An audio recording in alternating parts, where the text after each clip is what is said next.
Hi, boys and girls. We are here today with a good friend of mine, Dr. Joe. Hi, He, kids. he is a hydronic engineer at the Corps of Engineers in Vicksburg, Mississippi.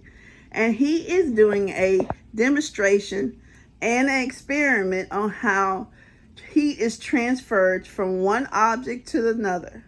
So let's give him our undivided attention. Take it, Dr. Joe. Hi, thank you, Ms. Shelton. I'm going to be talking about thermal energy or heat transfer today. You've already learned about chemical energy and electricity. This is another form of energy. Just to refresh what you learned before, there are two types of energy, potential energy and kinetic energy. Potential energy is stored energy. Kinetic energy is energy in motion. For example, this piece of paper has potential energy now. It's stored in there. Gravity gives it potential energy that it can fall and create motion. If I let it go, the kinetic energy is released. Work in science is a measure of energy transfer. So this is actually thermal energy that's transferring energy and doing work. Most of us use the word heat to mean if something is warm. But in science, heat is a transfer of energy, transfer of warmth from a warmer object to a cooler object. And that is what heat is defined as. So you need a difference in temperature between two objects to have that heat transfer. And heat energy is all around us. The sun gives heat energy to the earth gives heat energy to the air. Volcanoes, for example, are a great source of heat to that coming up from the earth into the surface of the earth. Our bodies have heat in them. So what creates heat? Heat is a result of movement of objects that creates friction. Well, I might be standing here still right now. I'm still creating heat. The reason for that is because every atom that makes up our body, every molecule vibrates, and that creates heat. So the sun has a lot of vibration because it has a lot of molecules, so it creates a lot of heat. The earth creates more heat than me, but I still create heat. That's how we keep our bodies at 98.6 degrees temperature, even if we're not moving. We're still warmer than the air around us.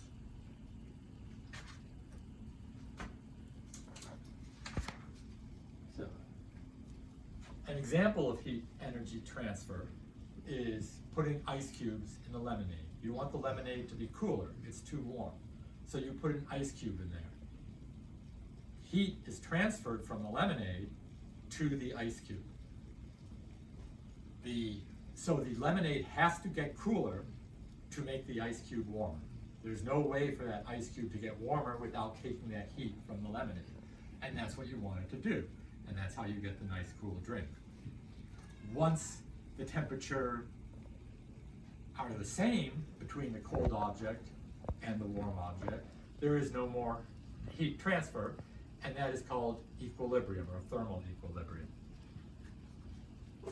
Some bigger examples, as I mentioned before, the heat is transferred from the earth to the sun. The heater in your house warms the air, which warms your body. And heat from your body is transferred to the air on a cold winter day, so your body gets cold. So we need heat transfer to keep ourselves alive. But we also want to be able to control heat transfer. And how do we control it? We control it by creating heat conductors and heat insulators. A conductor transfers the heat rapidly. So it makes something warm rapidly, like the stove is boiling water. A heat insulator only transfers heat slowly. Both are transferring heat. But it's slow enough that it keeps the warmer objects still warm. An example for that would be you wear your winter coat on a cold day because it's made with an insular material, an insulated material, and it acts as a heat insulator. So both are transferring heat, insulators and conductors, but one is transferring rapidly and one is transferring slowly. Now we're going to do an experiment to look at insulators and conductors. We have 3 spoons and a bowl. We're boiling some water. One of these is a heat conductor. And I'm going to let you guess which one if you're doing the experiment at home, but I'll also show you visually how we can tell. One is metal, one is wood, and one is plastic. So we boiled a pot of water here, and it's boiling, and we're going to pour it into the bowl. Excuse me, Dr. Joe. Yeah. Can you really put boiling hot water in a glass, cold glass, without it busting It or has to breaking? be made to be able to do that. This is actually not a glass bowl, it's a Pyrex bowl. So it is a conglomerate of many different elements, not just glass. So you're saying I can't put hot water in a glass because glass does not take it as well as a, what kind of bowl again? Pyrex. Pyrex bowl. Yes, this is not glass, it's Pyrex. And now it's very hot to the touch. The way we tell which is a conductor is we touch each one of these spoons. The plastic spoon feels cold. The metal spoon feels hot. The wood one feels cold, or room temperature, I should say. So the conductor is the metal spoon. For those of you who can't be doing this experiment at home, I'm going to show you by putting a little piece of butter, which melts rapidly when it hits warm temperatures, onto the metal spoon. Let me do this. If you're doing this at home, you're going to want to use something to insulate just in case it's tough. And we'll put a piece on the metal spoon. And you can see that it's melting rather quickly. Now, if I also put a piece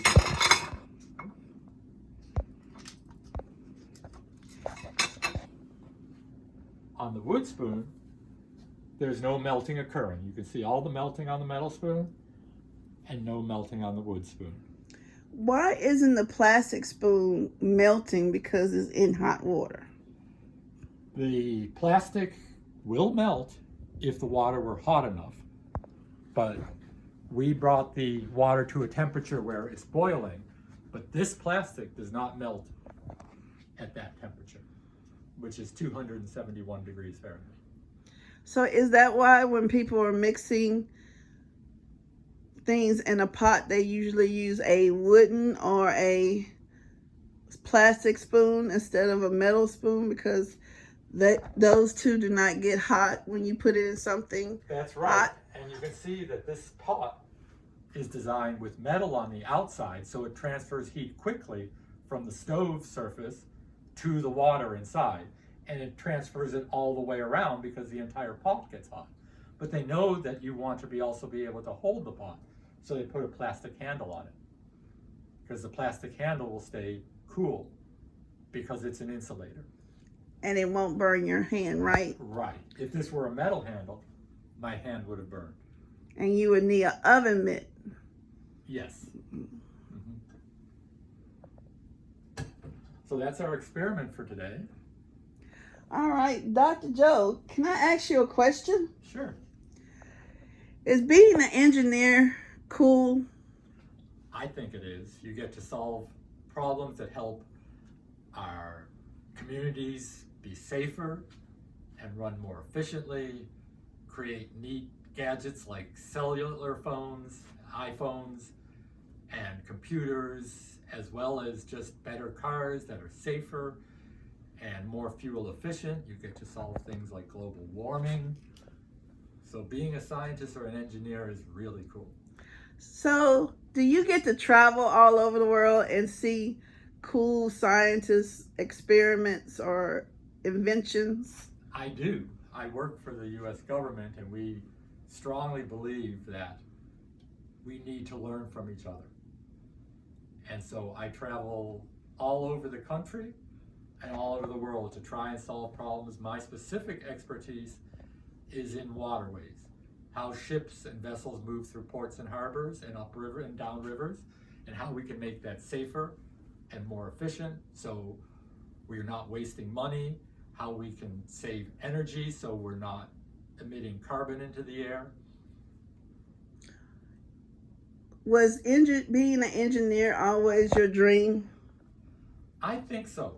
Engineering takes a lot of mathematics, a surprisingly large amount of mathematics, and I always liked mathematics. So do you have to like math to be an engineer? No, you don't have to like math. You specialize in areas where you don't have to use that much math. I happen to work in water, which requires a lot of mathematics. Hey, is it a lot of money being an engineer? Well, some of the richest people in the world are engineers, or started out as engineers like Bill Gates.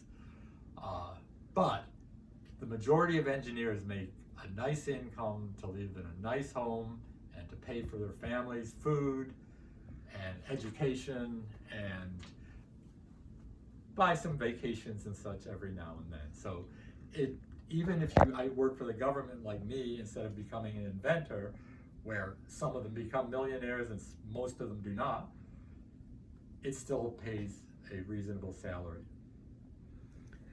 Last question, Dr. Joe. The experiments of transferring energy from one object to another or one place to another, does it work for everything in life, or is just things that is in movement or are, that we use every day? Heat is always being transferred. Bodies are always generating heat, and they're transferring that heat to the air. And heat is one of the major methods of energy transfer around the universe, as well as just within this room. Awesome, Dr. Joe.